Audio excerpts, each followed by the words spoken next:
நம் முடிகளை கூட எண்ணி வைத்திருக்கும் அன்பின் ஆண்டவர் இயேசு கிறிஸ்துவின் நாமத்திலே மறுபடியும் இந்த நிகழ்ச்சிக்கு உங்களை வரவேற்பதில் மகிழ்ச்சி அடைகிறோம்.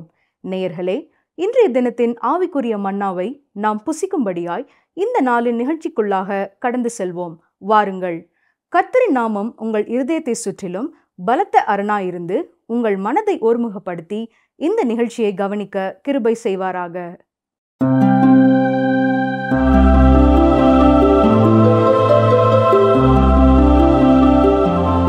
கர்த்தருடைய பரிசுத்த நாமத்திற்கு மகிமை உண்டாவதாக. பிரியமானவர்களே, எசேக்கியேல் 11-12 அதிகாரங்களில் எருசலேம் நகரமும் தேவாலயமும் திட்டவட்டமாய் அழிக்கப்பட இருக்கிறது என்பதை தீர்க்கதரிசி ஜனங்களுக்கு கூறியதை கடந்த நிகழ்ச்சியிலே நாம் கற்றுக்கொண்டோம். இன்று எசேக்கியேல் 13-15 அதிகாரம் வரை சிந்திக்க போகிறோம். எசேக்கியேல் 13 அதிகாரத்தில் கள்ள தீர்க்கதரிசிகளுக்கு எதிரான தீர்க்க தரிசனத்தை பார்க்கிறோம். இங்கே பொய் தீர்க்க தரிசனம் உரைக்கும் பெண் தீர்க்கதரிசிகளையும் பார்க்கிறோம். காலம் காலமாக பல வழிபாடுகளிலே பெண்கள் முக்கியமான இடத்தை வகித்திருக்கிறார்கள். சிலர் அப்படிப்பட்ட குழுக்களை துவங்கி இருக்கிறார்கள். இந்த காலத்தை போல எசேக்கியேல் தீர்க்கதரிசியின் காலத்திலும் அவர்கள் செயல்பட்டிருக்கிறார்கள். எசேக்கியேல் தொடர்ந்து கர்த்தருடைய வார்த்தையை கொடுத்து கொண்டிருக்கிறார். கவனியங்கள், வாசிக்கிறேன். எசேக்கியேல் 13 முதல் 3 வசனங்கள். கர்த்தருடைய வார்த்தை எனக்கு உண்டாகி அவர், மனுபுத்திரனே, தீர்க்க தரிசனம் சொல்லுகிற இஸ்ரவேலின் தீர்க்க தரிசிகளுக்கு விரோதமாக நீ தீர்க்க தரிசனம் உரைத்து தங்கள் இருதயத்தில் இருக்கிறதையே எடுத்து தீர்க்க தரிசனம் சொல்லுகிறவர்களோடே நீ சொல்ல வேண்டியது என்னவென்றால், கர்த்தருடைய வார்த்தையை கேளுங்கள்.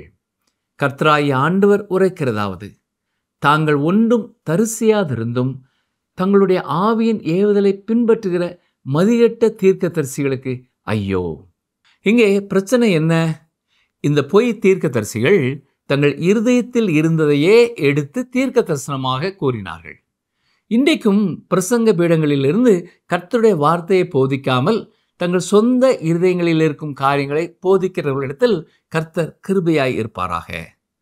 வசனங்களுக்கு விளக்கம் கொடுப்பதிலே ஊழியர்கள் சில நேரங்களிலே தவறு செய்யலாம். ஆனால் அன்று அந்த தீர்க்கதரிசிகள் தங்கள் இருதயத்தில் இருந்ததையே கர்த்தருடைய செய்தி என்று கூறிக்கொண்டிருந்தார்கள்.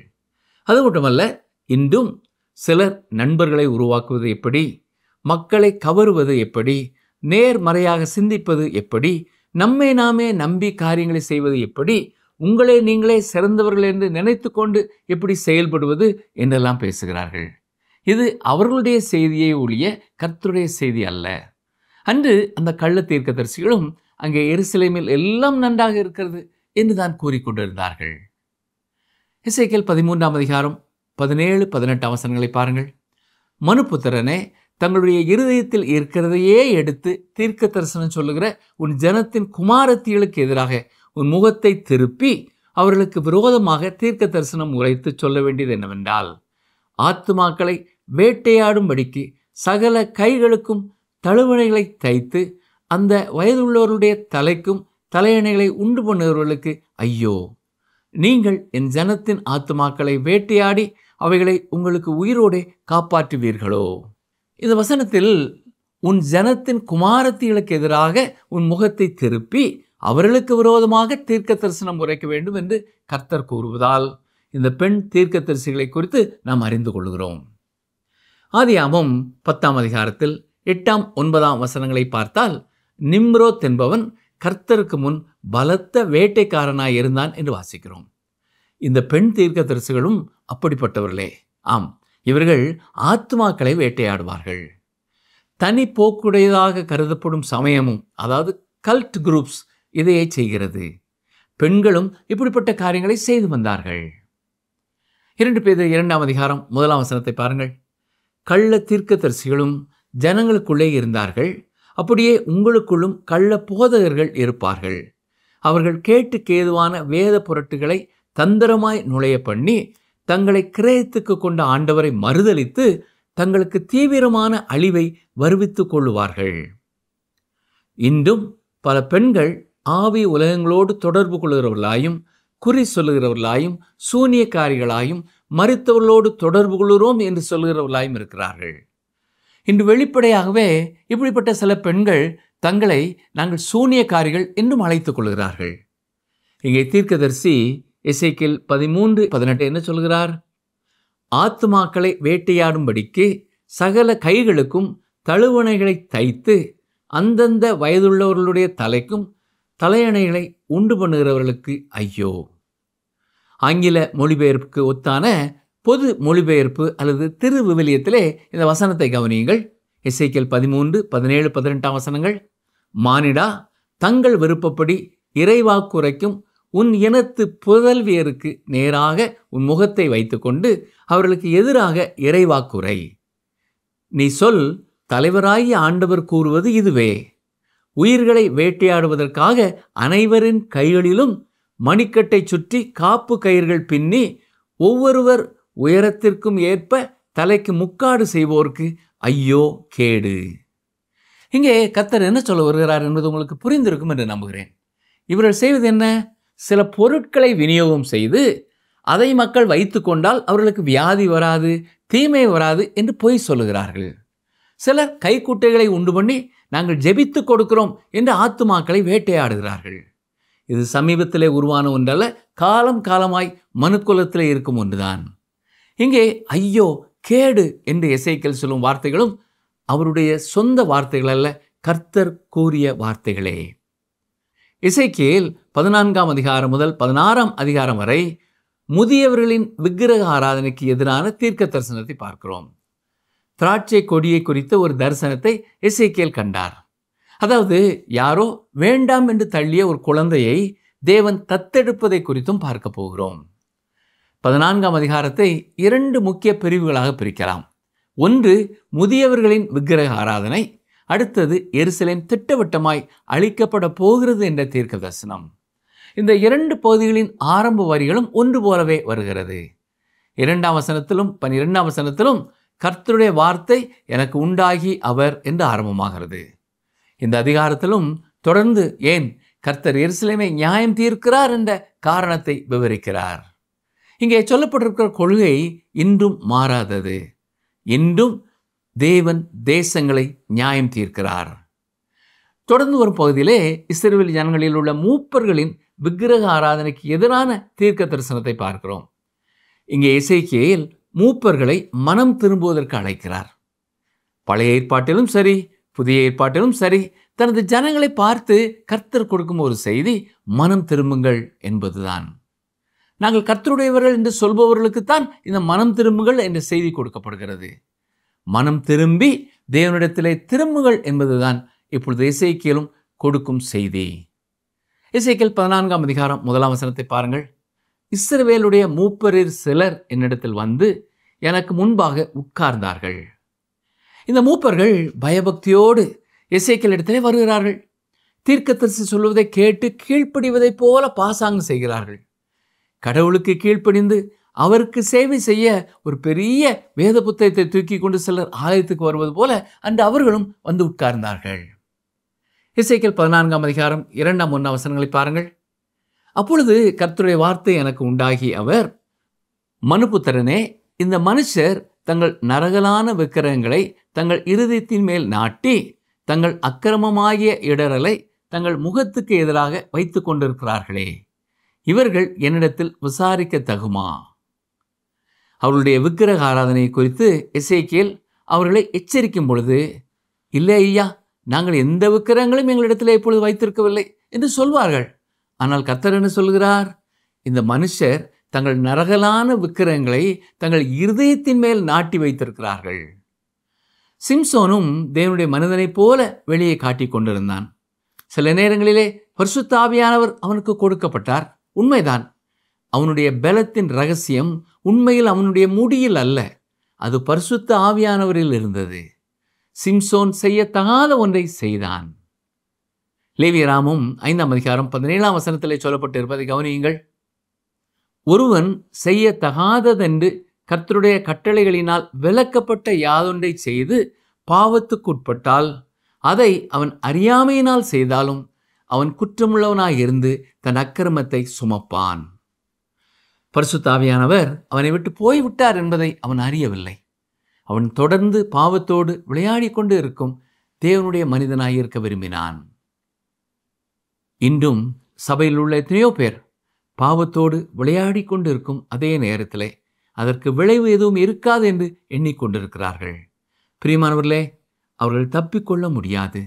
நியாய தீர்ப்பு தவிர்க்கப்பட முடியாதது. ஆலயத்தின் எல்லா சடங்காச்சாரங்களின் வழியாகவும் அவர்கள் சென்று கொண்டே இருக்கலாம். மற்றவர்களின் பார்வைக்கு அவர்கள் பாவம் எதுவும் வெளியே தெரியாது. ஆனால் அவர்கள் இருதயத்திலே வைத்திருக்கிறார்கள். கர்த்தர் எசேக்கியேலிடம் மிக தெளிவாக அந்த மூப்பர்கள் மாய்மாலக்காரர் என்பதை வெளிப்படுத்தினார். அவனுடைய செய்தியை கேட்க வருவது போல் அவர்கள் வந்திருந்தார்கள். ஆனால் அதை அவர்கள் கேட்கப் போவதில்லை. அவன் அந்த பக்கம் திரும்பும்போது அவன் முதுகிலே கத்தியை வைப்பார்கள். எசேக்கியேல் 14 பாருங்கள். ஆகையால் நீ அவர்களோடே பேசி சொல்ல வேண்டியது என்னவென்றால், இஸ்ரவேல் வம்சத்தாரில் தன்னுடைய நரகலான விக்கிரகங்களை இருதயத்தின் மேல் நாட்டி தன் அக்கிரமமாகிய இடரலை தன் முகத்துக்கு எதிராக வைத்து கொண்டிருக்கிற எவனாகிலும் தீர்க்கதரிசியினிடத்தில் வந்தால், கர்த்தராகிய நான் இஸ்ரவேல் வம்சத்தாருடைய இருதயத்தில் இருக்கிறதை பிடிக்கும்படியாக அப்படிப்பட்டவனுடைய நரகலான விக்கிரகங்களின் திரட்சிக்கு தக்கதாக உத்தரவு கொடுப்பேன். இந்த மூப்பர்களை நியாயம் தீர்ப்பேன் என்று கர்த்தர் கூறுகிறார். ஆண்டவராய் இயேசு கிறிஸ்துவும் தன் காலத்தில் வாழ்ந்த சமய தலைவர்களை பார்த்து மாய்மாலக்காரர் என்றுதான் அழைத்தார். இந்த பயங்கரமான வார்த்தையை அவரே பல நேரங்களிலே பயன்படுத்தியிருக்கிறார். ஜனங்களின் மத்தியில் இருந்த ஆவிக்குரிய தலைவர்களை பார்த்துத்தான் எசேக்கியேலும் பேசி கொண்டிருக்கிறார். இது எத்தனை பரிதாபமான ஒரு நிலை இல்லையா? தேவன் அவர்களை நியாயம் தீர்க்கப் போகிறார். பொய்யான சமயத்தை தேவன் நிச்சயம் எல்லா நேரங்களிலேயும் நியாயம் தீர்ப்பார். ஒரு திருச்சபையோ அல்லது ஒரு தனி மனிதனோ சத்தியத்தை விட்டு விலகி செல்லும் பொழுது கர்த்தர் நியாயம் தீர்ப்பார். எசேக்கியேல் 14 பாருங்கள். ஆகையால் நீ இஸ்ரவேல் வம்சத்தாரை நோக்கி திரும்புங்கள், உங்கள் நரகலான விக்கிரகங்களை விட்டு திரும்புங்கள், உங்கள் சகல அருவருப்புகளையும் விட்டு உங்கள் முகங்களை திருப்புங்கள் என்று கர்த்தராகிய ஆண்டவர் உரைக்கிறார். இந்த மூப்பர்கள் மாய்மாலக்காரர்கள். அவர்கள் உண்மை உள்ளவர்கள் அல்ல. அவர்கள் இருதயத்திலே விக்கிரகங்களை வைத்திருக்கிறார்கள். பாவத்தை தங்கள் உள்ளத்திலே வைத்திருக்கிறார்கள் என்பதை கர்த்தர் தெளிவுபடுத்தினார். சிம்சோனின் வாழ்க்கை எத்தனை பயங்கரமானது! அவனைப் போல நான் வாழ்வதை வெறுக்கிறேன், அவனைப் போல என் மேல் நியாய தீர்ப்பு வரக்கூடாது என்று எண்ணுகிறவர்கள் உண்டு. ஆனால் பிரியமானவர்களே, இன்னும் திருச்சபைக்கு தவறாமல் வரும் பலருடைய வாழ்க்கையிலே பாவத்திலே வாழ விரும்புகிறார்கள். வெளிப்பிரகாரமாய் தாங்கள் விருப்பது போல சொல்லும் அதே காரியங்களை அவர்கள் உள்ளத்தின் ஆழத்திலே விரும்புகிறார்கள். இந்த பழைய ஸ்லோகம்தான் தீமையானது. எனவேதான் கர்த்தர் மனம் திரும்புங்கள், என்னிடம் திரும்புங்கள் என்று அழைத்து கொண்டே இருக்கிறார். இஸ்ரவேல் ஜனங்களிடத்திலே தேவன் கிருபை நிறைந்தவராய் இருந்தார். உண்மை உள்ளவர்களாக மாற அவர்களுக்கு நேரம் கொடுத்தார், காலம் கொடுத்தார். ஆனால் அவர்கள் மனம் திரும்பவில்லை. தொடர்ந்து வரும் பகுதியிலே எருசலேம் திட்டவட்டமாய் அழிக்கப்பட போகிறது என்பதை தீர்க்கதரிசி கூறுகிறார். இந்த குறிப்பிட்ட காலத்திலும் கள்ள தீர்க்கதரிசிகள் மக்களிடத்திலே போய் தேவன் எருசலேமை தப்ப விட்டு விடுவார், இது அவருடைய நகரம், தேவன் அதை நேசிக்கிறார், அவருடைய கண்கள் அதன் மேல் எப்பொழுதும் இருக்கிறது என்றெல்லாம் சொல்லி இருக்கிறார் என்று பொய்யாய் தீர்க்க தரிசனம் சொல்லிக்கொண்டே இருப்பார்கள். தேவனுடைய அன்பை குறித்தும் அவருடைய பாதுகாவலை குறித்தும் அநேக வசனங்களை அவர்கள் எடுத்து சொல்வார்கள்.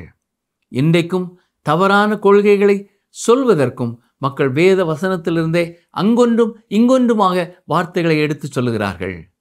நாம் கர்த்தருடைய வசனத்தை படிக்கும் பொழுது அங்கொன்றும் இங்கொன்றுமாய் எடுத்து பயன்படுத்தக்கூடாது. தொடர்ச்சியாய் அதை கற்றுக்கொள்ள வேண்டும்.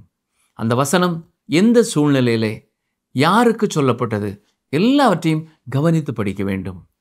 அப்படி நீங்கள் படிப்பீர்கள் என்றால் தவறான கொள்கைகளுக்கு அவர்கள் சுட்டி காட்டுகிற வசனம் ஒத்துப்போகவில்லை என்பதை நீங்களே புரிந்து கொள்ள முடியும். அன்று அந்த கள்ள தீர்க்கதரிசிகள் பொய் சொன்னார்கள். ஆனால் தேவன் எருசலேம் நகரம் நியாயம் தீர்க்கப்பட போகிறது என்பதை குறித்து தெளிவாய் சொல்லிவிட்டார். எசேக்கியேல் 14:12-13 பாருங்கள். கர்த்தருடைய வார்த்தை எனக்கு உண்டாகி அவர், மனுபுத்திரனே, ஒரு தேசம் எனக்கு விரோதமாய் துரோகம் பண்ணி கொண்டே இருந்து பாவம் செய்தால் நான் அதற்கு விரோதமாக என் கையை நீட்டி அதில் அப்பம் என்னும் ஆதரவு கோலை முறித்து அதில் பஞ்சத்தை அனுப்பி மனுஷரையும் மிருகங்களையும் அதில் இராதபடிக்கு நாசம் பண்ணுவேன். கர்த்தர் எசேக்கியேலிடம், இந்த நகரம் கலகம் செய்யும் நகரம், இது தொடர்ந்து எனக்கு விரோதமாய் கலகம் செய்ய போதுமான அளவு நான் வாய்ப்பு கொடுத்து விட்டேன். ஆனால் அவர்கள் எண்ணத்திலே மனம் திரும்பவில்லை. அவர்கள் மனம் திரும்ப மாட்டார்கள். தேவன் ஒரு காரியத்தை திட்டவட்டமாய் பேசும் பொழுது தான் சொல்வதை அவர் நிறைவேற்றுவார். நியாய தீர்ப்பு தவிர்க்கப்பட முடியாதது. தொடர்ந்து எவ்வளவு தெளிவாய் கடினமாய் அவர் சொல்லுகிறார் என்பதை கவனியுங்கள். எசேக்கியேல் 14ஆம் அதிகாரம் 14ஆம் வசனம். அப்பொழுது நோவா, தானியேல், யோபு ஆகிய 3 புருஷரும் அதன் நடுவில் இருந்தாலும் அவர்கள் தங்கள் நீதியினால் தங்கள் ஆத்துமாக்களை மாத்திரம் தப்புவிப்பார்கள் என்று கர்த்தராகிய ஆண்டவர் சொல்லுகிறார். இங்கே கர்த்தர் சொல்லுகிறது என்ன? அந்த குறிப்பிட்ட காலத்திலே நோவா எருசலேமிலே இருந்திருந்தாலும் அவனுடைய சத்தத்திற்கும் யாரும் செவி சாய்க்க மாட்டார்கள். எப்படிப்பட்ட ஒரு எச்சரிப்பு கவனித்தீர்களா? நோவாவின் காலத்திலே வாழ்ந்த மக்கள் நோவா சொன்னதை கேட்கவில்லை. எனவே அவர்கள் அழிக்கப்பட்டார்கள். அதுபோல இங்கே நோவா இருந்தாலும் நோவாவின் சத்தத்திற்கும் அவர்கள் செவி கொடுக்க மாட்டார்கள். துர்க்கியில் இருக்கும் அரராத் மலையிலே தான் நோவாவின் பேழை தரை தட்டியது. இப்பொழுது அந்த பேழையை தேடுகிறார்கள். ஆனால் அது கண்டுபிடிக்கப்பட்டாலும் எத்தனை பேர் விசுவாசிகளாக மாறுவார்கள் என்பது கேள்விக்குறிதான். இந்த காலத்திலே நோவா நம்மத்திலே இருந்தாலும் அவனை எத்தனை பேர் நம்புவார்கள்? அன்று இஸ்ரவேல் ஜனங்கள் நோவாவே வந்து அவரிடத்தில் பேசினாலும் அவர்கள் கேட்டிருக்க மாட்டார்கள். தானியேல் வந்து பேசியிருந்தாலும் கேட்டிருக்க மாட்டார்கள். ஆனால் நேபுகாத்நேச்சார் தானியேலின் சொல்லை கேட்டான். அந்த நாளின் உலகத்தையே ஆண்ட மன்னன் நேபுகாத்நேச்சாருடைய அரண்மனையிலே தான் தானியேல் இருந்தான். அங்கே இருந்த சிங்கக்குட்டிகளுக்கு தானியேலை தெரியும். இவன் ஒரு கடவுளுடைய மனிதன் என்பதை அவைகள் அறிந்திருந்தன. கர்த்தர் தெளிவாய் சொல்லும் ஒரு உண்மை, இந்த இஸ்ரவேல் ஜனங்கள் நோவா வந்தாலும் சரி, தானியேல் வந்தாலும் சரி, யோபு வந்தாலும் சரி, அவர்களுக்கு செவி சாய்க்க மாட்டார்கள்.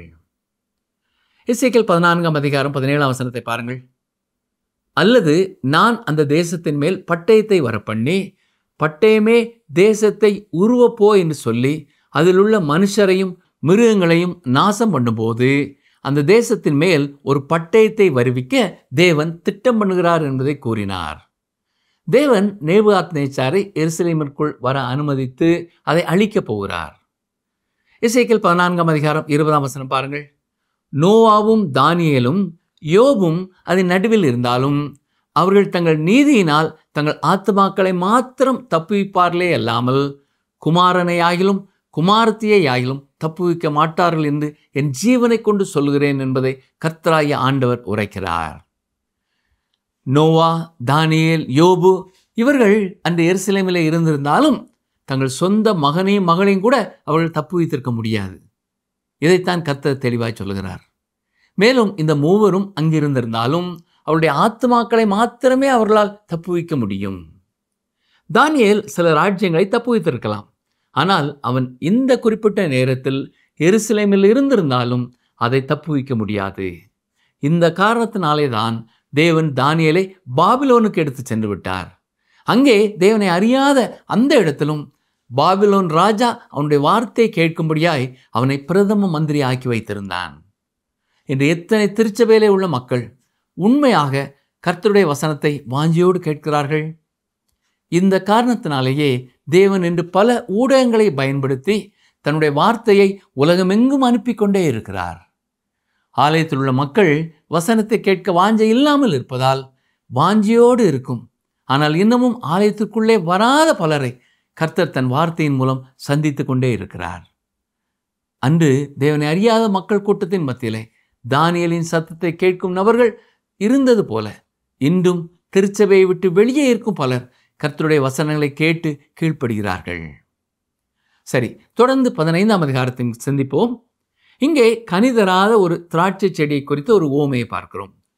திராட்சை செடி பொதுவாக இஸ்ரவேல் தேசத்தை குறித்த ஒரு அடையாளமாக இருக்கிறது. இதை ஏசாயா 5ஆம் அதிகாரம் 7ஆம் வசனம் உறுதிப்படுத்துகிறது.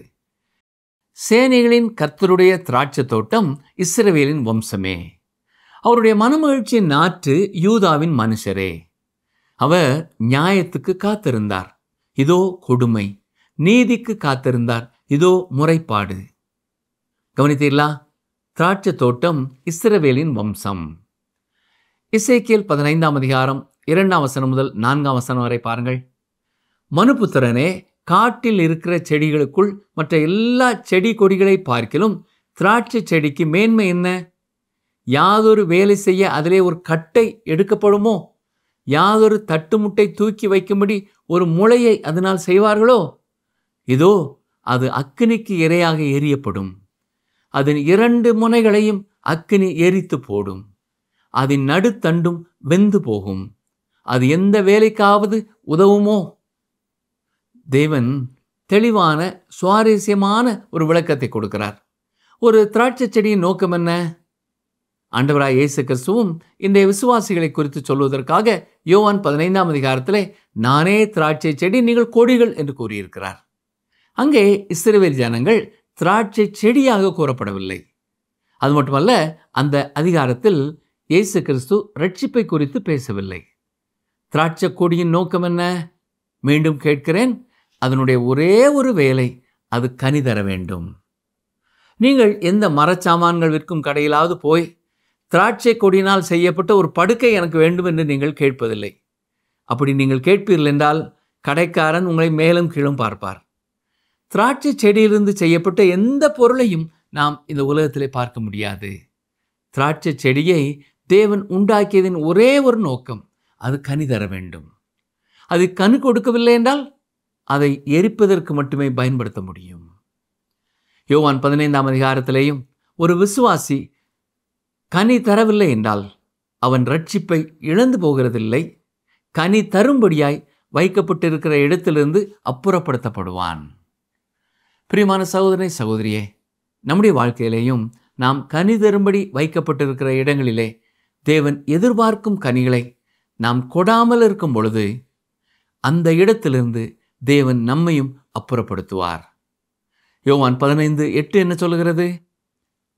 நீங்கள் மிகுந்த கனிகளை கொடுப்பதினால் என் பிதா மகிமைப்படுவார், எனக்கும் சீஷராயிருப்பீர்கள். இஸ்ரவேல் ஜனங்கள் தேவன் எதிர்பார்த்த கனிகளை கொடுக்கவில்லை. எனவே வேறு வழி இல்லை, நான் எருசலேமை எரிக்கப் போகிறேன் என்கிறார். இந்த காரணத்தினாலேயே தேவன் அந்த அழிவை எருசலேமின் மேலே கொண்டு வந்தார். அவர்கள் மனம் திரும்ப வேண்டும் என்று தேவன் எதிர்பார்த்தார். அவர்கள் மனம் திரும்பவில்லை. ஒரு கிறிஸ்தவனாக, கிறிஸ்தவளாக இன்று உங்களுக்கு எத்தனையோ வாய்ப்புகளை ஆண்டவர் கொடுத்திருக்கிறார் என்றால் உங்களுக்கு பொறுப்பு உண்டு. ஆப்பிரிக்காவிலே, சைனாவிலே, ரஷ்யாவிலே இன்னமும் கர்த்தருடைய வார்த்தையை கேட்காதவர்களை, கேட்க வாய்ப்பில்லாதவர்களை என்றாவது நீங்கள் நினைத்து பார்த்திருக்கிறீர்களா? கர்த்தருடைய வசனங்களை மிக அதிகமாய் கேட்டுக்கொண்டே இருக்கிற நமக்கு அதிக பொறுப்புண்டு. பிரியமானவர்களே, நீங்களும் உங்கள் வாழ்க்கையிலே கனிதரும் ஒருவராய் இருக்க வேண்டும் என்றுதான் கர்த்தரும் விரும்புகிறார். ஜெபிப்போமா. எங்களை நேசிக்கிறங்கள் அன்பின் ஆண்டவரே, இஸ்ரவேல் ஜனங்களிலே மூப்பர்களுக்கு எதிராக நீர் உரைத்த தீர்க்க தரிசனங்களை நாங்கள் கேட்டோம். நாங்களும் எங்கள் சபையில் உள்ள மற்றவர்களும் இன்னமும் மனம் திரும்ப வேண்டிய காரியங்களிலே மனம் திரும்ப கர்த்தர் உதவி செய்ய வேண்டும் என்று சொல்லி நாங்கள் ஜெபிக்கிறோம். எங்களிடத்திலே நீர் எதிர்பார்க்கிற சாட்சியுள்ள வாழ்க்கையை நீர் தர வேண்டும் என்று சொல்லி நாங்கள் ஜெபிக்கிறோம். எங்களை நாங்களே ஏமாற்றிக் கொள்ளாதபடி, இந்த உலகத்திலே ஏமாற்றுகிற பலரால் நாங்கள் ஏமாற்றப்பட்டு விடாதபடி காத்துக்கொள்ளும். எங்கள் வாழ்க்கையிலே எந்தெந்த இடங்களிலே நீர் வைத்திருக்கிறீரோ, எங்கள் வாழ்க்கையிலே என்ன கனிகளை தரும்படியாய் நீர் எதிர்பார்க்கிறீரோ அந்த கனிகளை கொடுக்க எங்களுக்கு உதவி செய்யும். இதை கேட்டுக்கொண்டிருக்கிற ஒவ்வொருவருடைய வாழ்க்கையிலையும் ஆவியின் கனி முழுமையாய் காணப்பட கர்த்தர் உதவி செய்ய வேண்டும் என்று சொல்லி நாங்கள் ஜெபிக்கிறோம். தொடர்ந்து இந்த வார்த்தைகளை நாங்கள் வாசிக்கும் பொழுது எங்களோடு பேசும். மீட்பர் இயேசு கிறிஸ்துவின் நாமத்தினாலே மனத்தாழ்மையோடு வேண்டிக் கொள்கிறோம் பிதாவே, ஆமேன். இந்த நாளின் வேத வசனங்கள் மூலமாயும் கர்த்தர் நம்மோடு பேசியிருக்கிறார். எந்தெந்த காரியங்களை குறித்து நம்முடைய உள்ளத்திலே தேவன் உணர்வுகளை ஏற்படுத்தினாரோ அதை குறித்து நாம் ஆற அமர சிந்தனை செய்து சரியான தீர்மானங்கள் எடுத்து கர்த்தரிலே வளர நல்ல கனிகளை கொடுக்க கர்த்தர் நமக்கு உதவி செய்வாராக. ஆமேன்.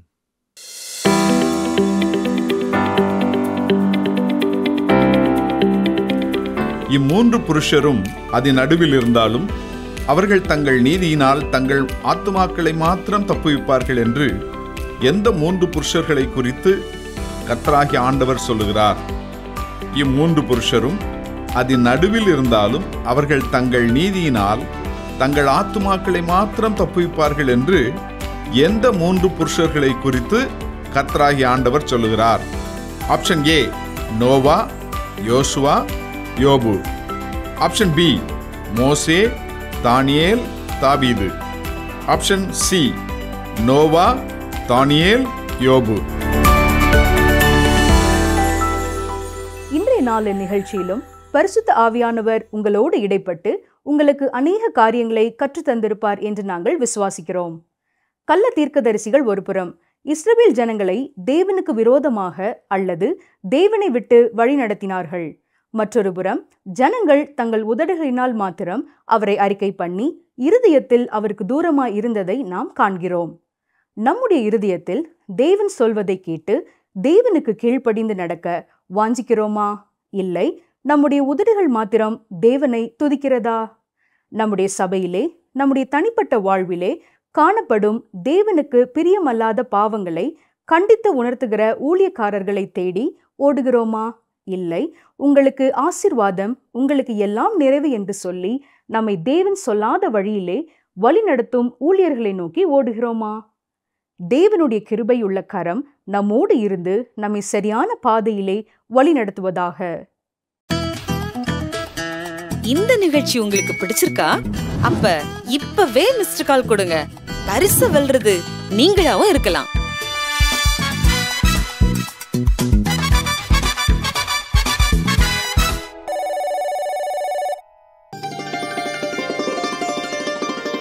ஆண்டவர் என்றென்றைக்கும் கைவிட மாட்டார். புலம்பல் 3:31.